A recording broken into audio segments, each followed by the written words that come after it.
बथे कमर हमर बुझ तुला चारी। अच्छा अरे सुना काहे चलावो तारा परंगदारी बथे कमर हमर बुझ तुला चारी।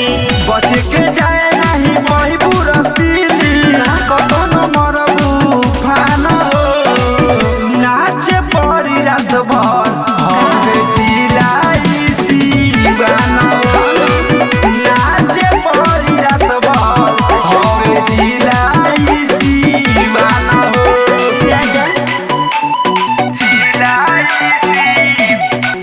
Music by Manish Tiwari.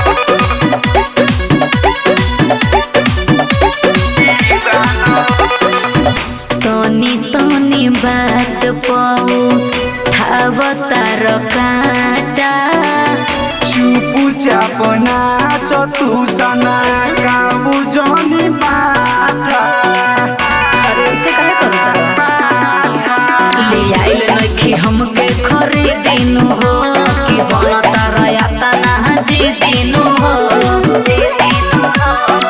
सगरी चलेला हमरे चलाना नहीं खुजाना तभी जान हो नाचे पड़ी रात भर हमें जिलाई सीवान नाचे पड़ी रात भर हमें जिलाई सीवान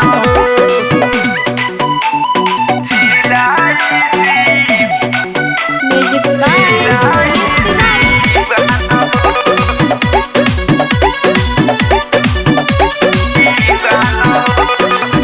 काहे बतिया बतार जहागीर बोरिया रे हवे दबंग जिला सुनाए प्यारी हाँ तो सुनी बोलो प्यारी और बारूद नीरज बड़ा कठोर लागे न चाई के करबा तू बुझन रहनी हरदम अपने ही धुन में कैसे चलेला तू भान हो नाचे पड़ी रात भर हमें जिलाई सीवान नाचे पड़ी रात भर हमें जिलाई सीवान ठीक है बा।